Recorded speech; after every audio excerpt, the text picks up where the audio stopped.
बिस्मिल्लाहिर्रहमानिर्रहीम। अस्सलाम वालेकुम। फ़िफ्थ क्लास, कैसे हैं स्टूडेंट्स? मैं उम्मीद करती हूँ सब ठीक होंगे और पाबंदी के साथ अपना काम कर रहे होंगे। बेटे, जो काम आपको दिया जाता है उसको आप बेटे साथ के साथ याद करते रहें ताकि आपको मुश्किल ना हो। चलें मेरे साथ आज का काम स्टार्ट करते हैं। आज हम पढ़ेंगे सबक नंबर 4 है खिदमत खल्क़, जिसका उन्वान है खिदमत खल्क़ एक इबादत। खिदमत खल्क़ क्या होता है? खिदमत करना, खल्क़ लोगों की खिदमत करना ये भी इबादत की एक किस्म है। अल्लाह ताला इन लोगों को पसंद फरमाता है जो इसकी मखलूक से प्यार करते हैं, यानी इसके लोगों से जो इसने पैदा किए हैं, जिससे उस मखलूक से प्यार करते हैं। मखलूक के खुदा के पैदा करदा लोगों की भलाई के लिए की गई कोशिश खिदमत खल्क़ कहलाती है। इस्लामी तारीख़ में खिदमत खल्क़ की बेशुमार मिसालें मौजूद हैं। इन्हीं में से एक वाक़या मुसलमानों के तीसरे खलीफा हज़रत उस्मान रज़ी अल्लाह ताला अन्हु की शख्सियत से मुतल्लिक़ भी है। हज़रत उस्मान गनी ने तमाम ज़िंदगी अपना माल और अल्लाह की राह, खुदा की राह में ख़र्च किया और लोगों की मदद की। बेटे, उस्मान गनी को गनी किस लिए कहा जाता था? उनकी सखावत की वजह से उनका नाम गनी मशहूर हो गया था। नबूवत के 13वें साल जब मुसलमानों ने मक्का से मदीना मुनव्वरा की तरफ हिजरत की तो वहाँ पानी की शदीद किल्लत थी। लोगों को मीठे पानी के लिए दूर दराज मकामात का सफ़र करना पड़ता था। मदीना मुनव्वरा में मीठे पानी का सिर्फ एक कुआं था। इस कुएं का नाम बैरे रूमा यानी रूमा का कुआं था, जिसका मालिक एक यहूदी था। वो यहूदी मुसलमानों को महंगे दामों पानी फ़रोख्त करता था। मुसलमान हिजरत कर के वक्त अपने घर बार और माल असबाब मक्का मुकरमा में छोड़ आए थे, इसलिए इनके पास पानी ख़रीदने के लिए पैसे नहीं थे।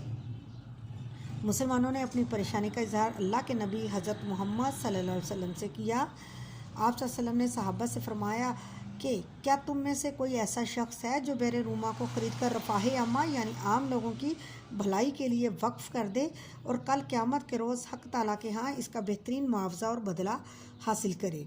ये सुनते ही हज़रत उस्मान गनी इस यहूदी के पास तशरीफ़ ले गए और इससे कुएँ को ख़रीदने की बात की। यहूदी इसको बेचना नहीं चाहता था।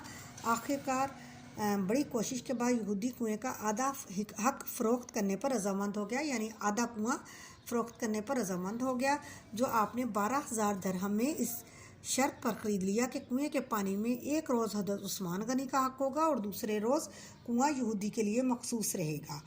जिस रोज़ हज़रत उस्मान गनी की बारी होती, मदीना के चारों जानिब से लोग उमड़ आते, यानी बहुत ज़्यादा लोग हजूम की शक्ल में आ जाते हैं और हर शख्स इतना पानी निकाल लेता है जो इसकी 2 दिन की ज़रूरियात के लिए काफ़ी होता। यानी ये था कि आज ही पानी ले जाएं, आज तो मुफ्त मिल रहा है, और अगले दिन जब उन्होंने आना तो उसने यहूदी ने तो उसके पैसे लेने हैं। तो और अगले रोज़ जब कुएं के पानी पर यहूदी का हक़ होता है तो कोई भी शख्स इससे पानी ख़रीदने के लिए ना आता। यहूदी ने जब ये देखा कि लोगों ने हज़रत उस्मान गनी की बारी के रोज़ 2 दिन का पानी ले जाकर इस्तेमाल करना अपना मामूल बना लिया, यानी अपनी आदत का हिस्सा बना लिया, तो उसको इस सौदे में खसारा नज़र आया, नुकसान नज़र आया। इसको ये बात गवारा न थी, यानी उसको ये बात अच्छी ना लगी कि वो माली नुकसान उठाए। इसलिए उसने सोचा कि अब कुएँ की आधी मलकियत भी अपने पास रखनी नुकसान का बायस है। यहूदी ने बाकी निसफ कुआं मज़ीद 8,000 दिरहम लेकर हज़रत उस्मान गनी के हाथ फ़रोख्त कर दिया। इस तरह 20,000 दिरहम अदा करने के बाद अब ये कुआं हज़रत उस्मान गनी की मुकम्मल मलकियत बन गया। चुनाचे इसका नाम बैरे उस्मान रखा गया और आम मुसलमानों के लिए वक्फ़ कर दिया गया।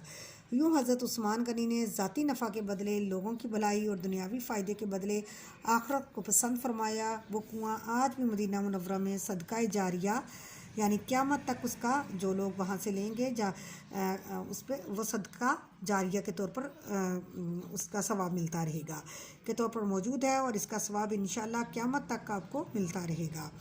तो बेटे, ये देखें खिदमत खल्क़, और हमें भी इस तरह के काम करने चाहिए। ये हमारे लिए हमारे सहाबा ने, हमारे नबी ने मिसालें कायम की हैं और हमें इन मिसालों से ही समझना चाहिए और इस तरह के नेक काम लोगों के लिए करते रहना चाहिए। उसके बाद आज अल्फाज मायनी करेंगे। इसके साथ पढ़ाई के साथ आपने डेट डालनी है, 12 अप्रैल है 2021।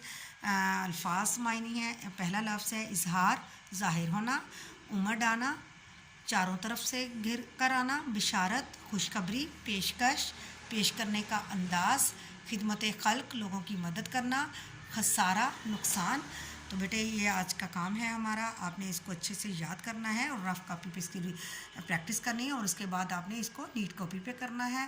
میں امید کرتی ہوں آپ بہت اچھے سے اپنا کام کریں گے۔ اللہ حافظ۔